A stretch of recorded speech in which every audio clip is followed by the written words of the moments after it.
जय श्री गणेश। आप सभी भक्तों का दिन शुभ और मंगलमय हो। प्यारे भक्तों, आज अगहन पूर्णिमा के शुभ अवसर पर आप सभी श्रवण करें गणेश भगवान की व्रत कथा। कहा जाता है कि हर व्रत कथा के दौरान गणेश भगवान की कथा सुनने से ही व्रत का पूर्ण फल प्राप्त होता है।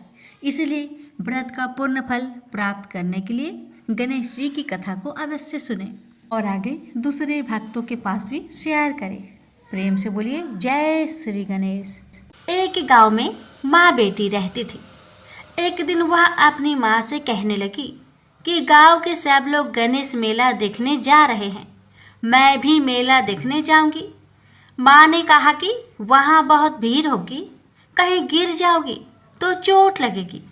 लड़की ने माँ की बात न सुनी और मेला देखने चल पड़ी। माँ ने जाने से पहले बेटी को 2 लड्डू दिए और 1 घंटी में पानी दिया।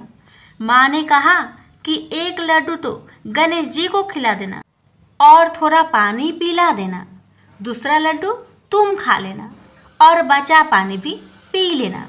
लड़की मेले में चली गई। मेला खत्म होने पर सभी गांव वाले वापस आ गए, लेकिन लड़की नहीं आई।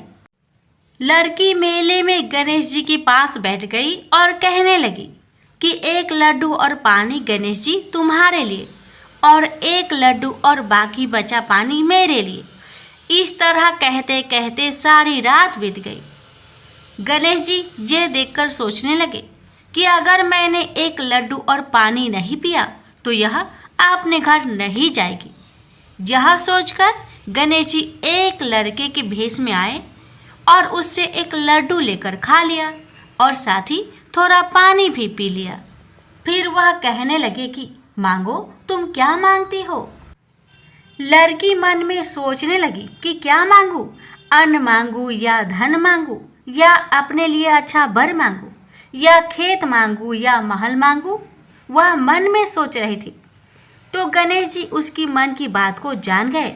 वह लड़की से बोले कि तुम अपने घर जाओ और तुमने जो भी अपने मन में सोचा है वह सब तुम्हें मिलेगा। लड़की घर पहुंची तो माँ ने पूछा कि इतनी देर कैसे हो गई। बेटी ने कहा कि आपने जैसा कहा था मैंने वैसा ही किया है।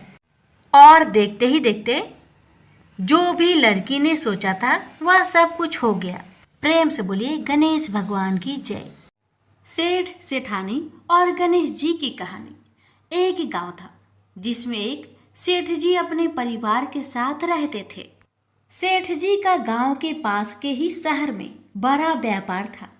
सेठ जी गणेश जी की पूजा श्रद्धा एवं विश्वास से करते थे, जिससे सेठ जी के घर में अन्न धन के भंडार सदैव ही भरे रहते थे।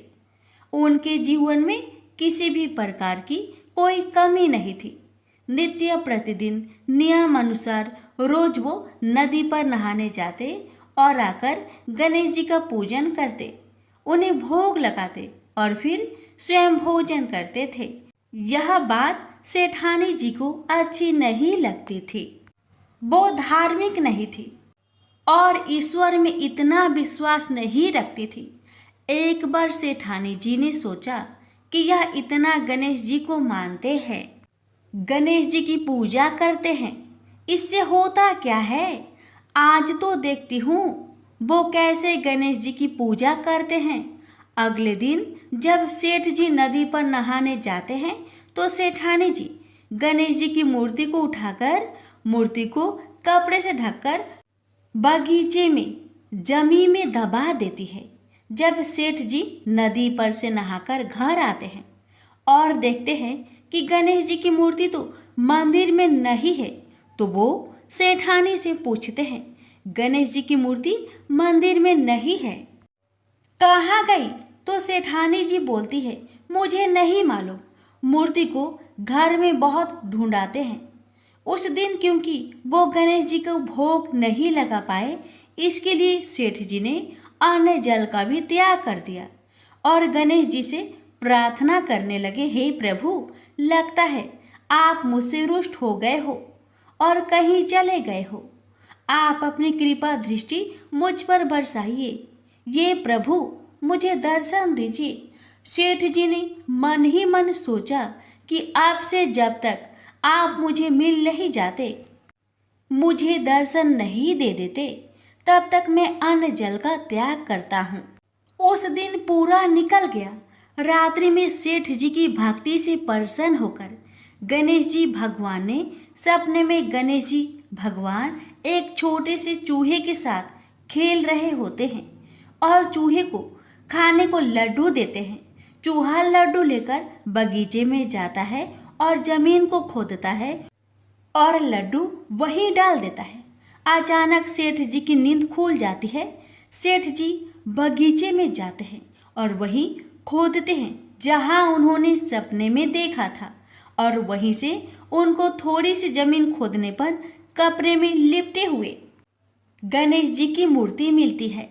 सेठ जी गणेश जी की मूर्ति की पूजा करके उनको यथास्थान स्थापित करते हैं और सेठानी के पूछने पर सारा वृत्तांत उन्हें सच सच बताते हैं। बात जानकर सेठानी जी को आश्चर्य होता है और सेठानी जी मन ही मन श्रद्धा एवं विश्वास से गणेश जी भगवान की भक्त बन जाती है और सेठ जी से कहती है कि मुझसे बड़ा भारी अपराध हो गया है। अब हम दोनों पति पत्नी प्रेम सहित गणेश जी भगवान की आराधना करेंगे एवं उनकी पूजा में कभी कोई कमी नहीं आने देंगे। यह सुनकर सेठ जी अत्यधिक प्रसन्न हो जाते हैं और दोनों पति पत्नी गणेश जी भगवान को धन्यवाद करते हैं।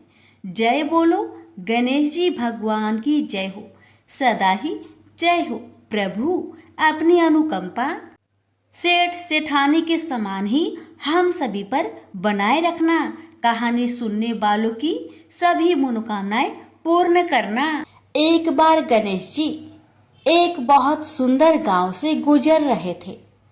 इस गांव के खेत हरे भरे थे। सुबह का समय था। ठंडी पवन का आनंद लेते हुए गणेश जी मूषक पर सवार होकर चले जा रहे थे।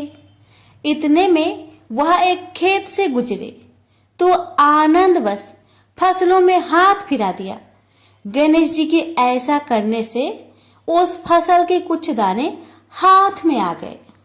अब गणेश जी को पछतावा हुआ कि उन्होंने तो चोरी कर ली। भले ही उन्होंने जानबूझकर नहीं चुराया, लेकिन अब फसल के दाने तो उनके हाथ में आ गए। गणेश जी ने गिने तो वह 12 थे। अब गणेश जी ने उस खेत के मालिक को खोजा और उन सेठ जी के यहाँ 12 साल की नौकरी पर लग गए। एक दिन सेठानी राख से हाथ धोने लगी तो गणेश जी ने सेठानी का हाथ पकड़कर मिट्टी से हाथ धुलवा दिया।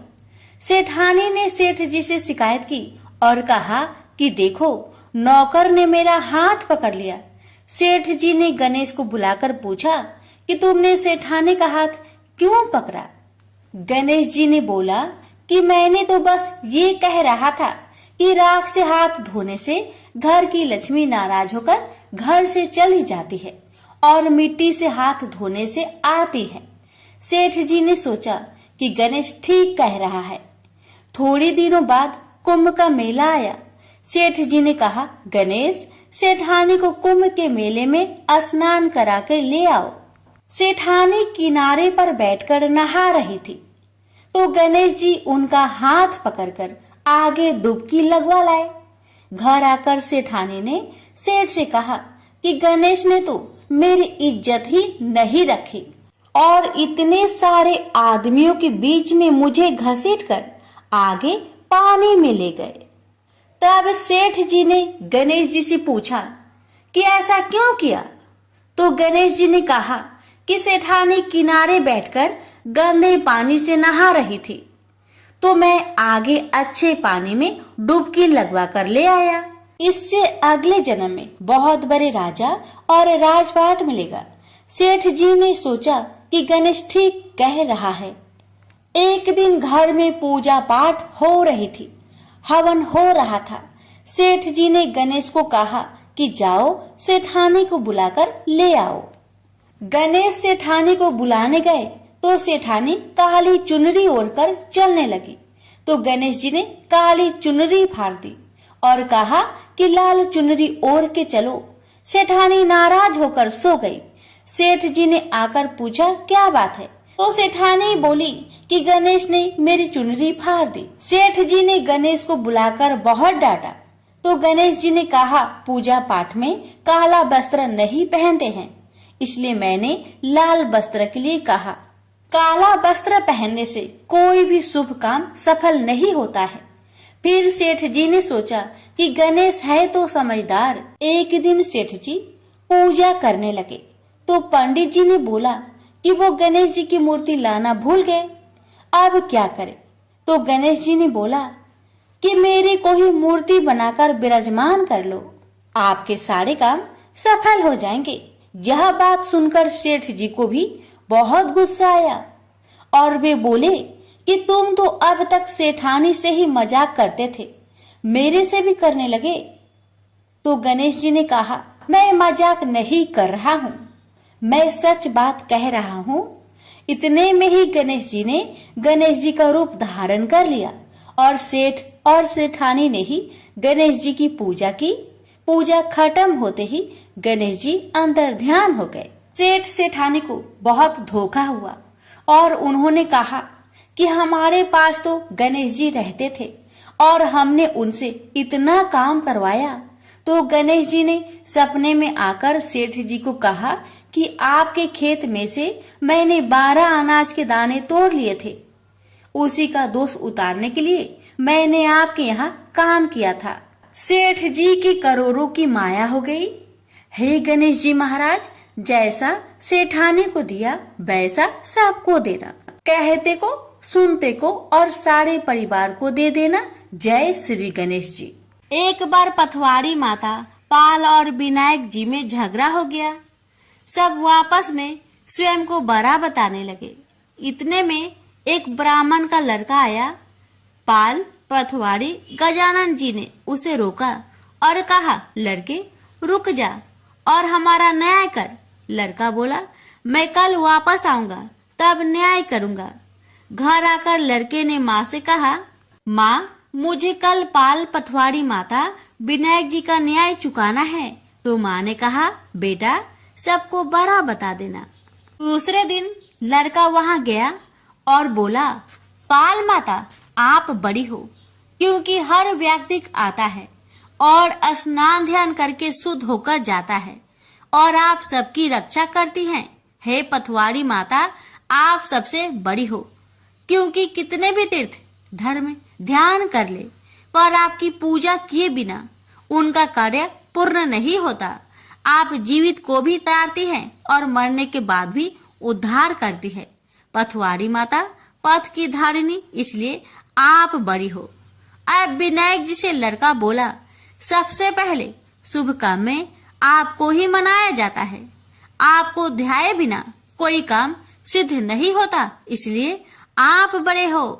पाल माता, पथवारी माता, विनायक जी भगवान लड़के की चतुराई से प्रसन्न हो गए और बोले लड़के तुमने तो हम सबको बड़ा कर दिया, उसको सुखी रहने का आशीर्वाद दिया और जौ के दाने उसके अंगोछे में डाल दिया। लड़का सोचने लगा ये तो घाटे का सौदा रहा, सारा दिन खराब कर न्याय किया और इतने से जौ मिले। उदास मन से घर आकर अंगोछा एक कोने में डाल दिया। माँ ने अंगोछा उठाया तो उसमें से हीरे मोती बिखर गए। तो माँ बोली बेटा न्याय करके क्या लाया है। लड़का बोला माँ कोने में जो पड़ा है देख लो। वहाँ गई, देखा हीरे मोती का ढेर लगा है, हीरे मोती जगमगा रहे हैं। माँ अत्यधिक प्रसन्न हो गई। माँ ने बेटे को बुलाया और कहा बेटा आज तो पाल माता, पथवारी माता, विनायक जी भगवान आज तो हम पर प्रसन्न हुए हैं। माँ बेटे बहुत प्रसन्न हुए। हे भगवान जैसा पाल माता, पथवारी माता, विनायक जी भगवान ने लड़के को दिया वैसे सबको देना। कहानी कहने सुनने हुक्कर भरने वालों को सुख समृद्धि धन्य धान्य देना। प्रेम से बोलिए पाल पथवारी विनायक भगवान की जय। गणेश जी की कथा। पौराणिक कथा के अनुसार एक समय की बात है कि भगवान विष्णु का विवाह माता लक्ष्मी जी के साथ निश्चित हुआ। विवाह की सभी तैयारी होने लगी। सभी देवी देवताओं को निमंत्रण भेजे गए, लेकिन भूलवश गणेश जी को निमंत्रण देना रह गया था। इधर भगवान विष्णु की बारात जाने का समय आ चुका था। सभी देवता अपनी पत्नियों के साथ विवाह समारोह में शामिल होने को आए, परंतु सभी देवी देवताओं ने देखा कि गणेश जी कहीं दिखाई नहीं दे रहे हैं। तब उन सभी ने आपस में चर्चा की, क्या गणेश जी को नहीं न्योता दिया गया या गणेश जी ही नहीं आए हैं। सभी को इस बात पर बहुत आश्चर्य हुआ। इस बात पर उन सभी ने विष्णु भगवान से ही इसका कारण पूछा।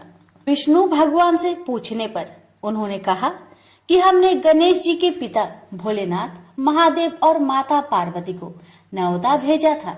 यदि गणेश जी अपने पिता के साथ आना चाहते तो आ जाते, अलग से उन्हें न्योता देने की कोई आवश्यकता भी नहीं थी। दूसरी बात यह है, उनको खाने में 1.25 मन मूंग, 1.25 मन चावल, 1.25 मन घी और 1.25 मन लड्डू का भोजन चाहिए। यदि गणेश जी नहीं आएंगे तो कोई बात नहीं, दूसरे के घर जाकर इतना सारा खाना पीना अच्छा भी नहीं लगता। इतना वार्ता कर ही रहे थे कि किसी एक ने सुझाव दिया, यदि गणेश जी आते तो उनको द्वारपाल बनाकर बैठा सकते थे कि आप घर की याद रखना। आप तो चूहे पर बैठकर धीरे धीरे चलोगे तो बारात में बहुत पीछे रह जाओगे। यह सुझाव सबको पसंद आ गया, तो फिर विष्णु भगवान ने भी अपनी सहमति दे दी।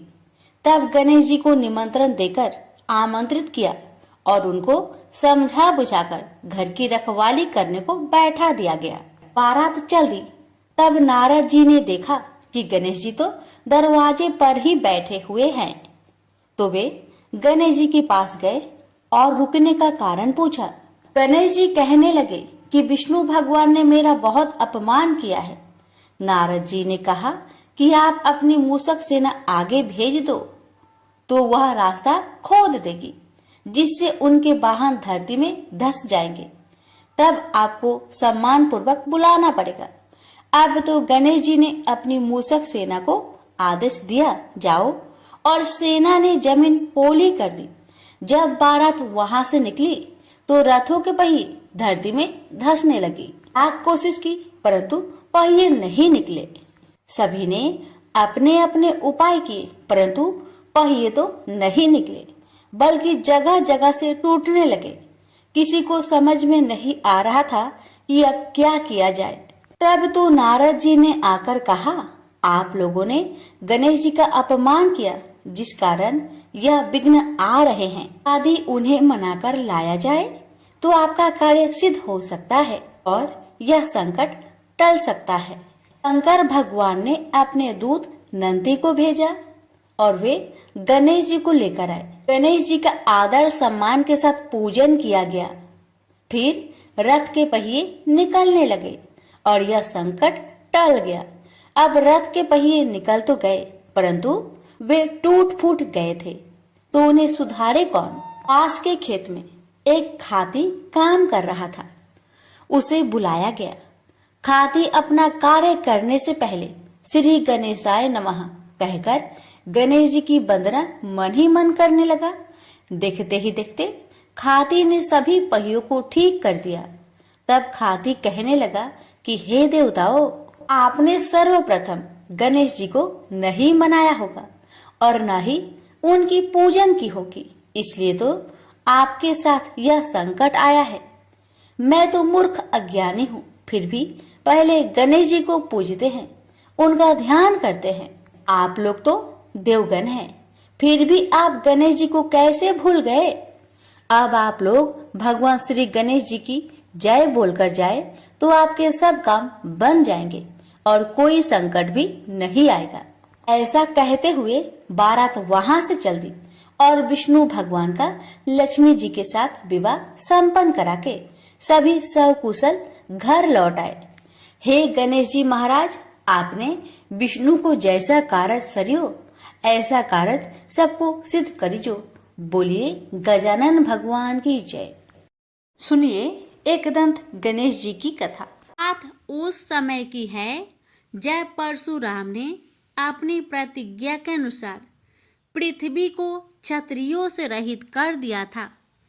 तब वे अपने गुरु भूतनाथ के चरणों में प्रणाम करने और गुरु पत्नी अम्बा तथा उनके नारायण तुल्य दोनों गुरुपुत्र कार्तिकेय और गणनायक को देखने की लालसा से कैलाश पहुँचे।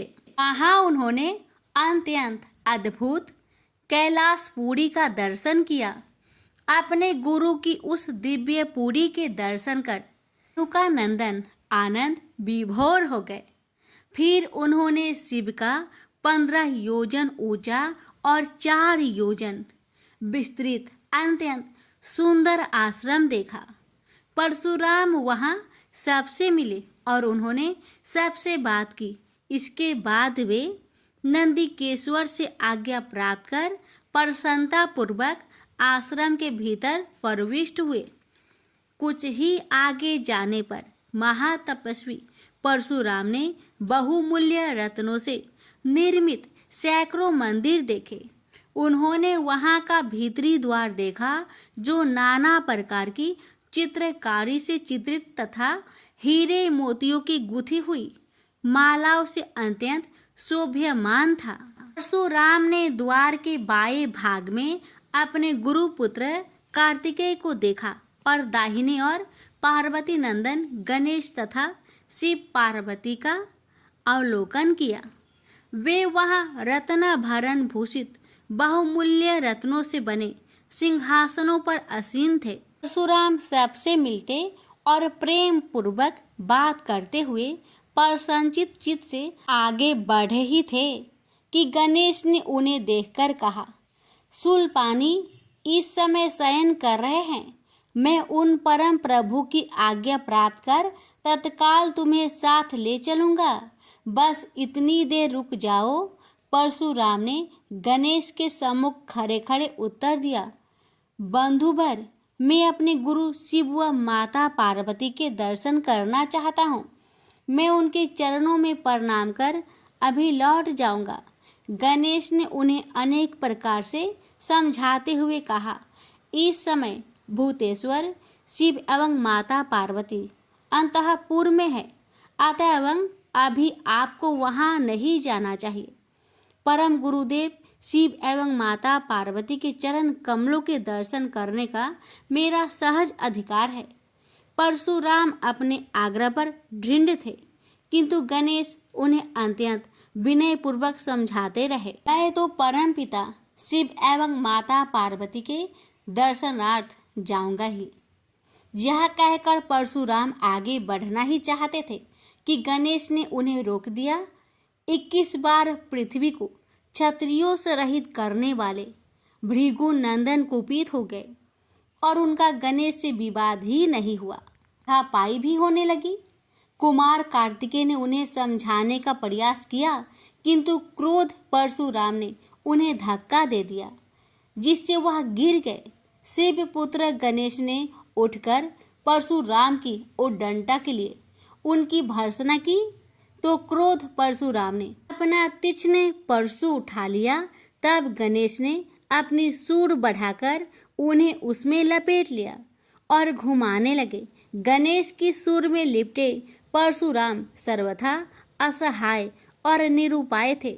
गणेश के योग बल से परशुराम अस्तंभित रह गए। गणेश ने परशुराम को सप्तद्वीप, सप्त पर्वत, सप्त सागर, भूलोक, स्वर्गलोक, जनलोक, ध्रुवलोक, गौरीलोक और शंभुलोक में घुमाते हुए समुद्र में फेंक दिया।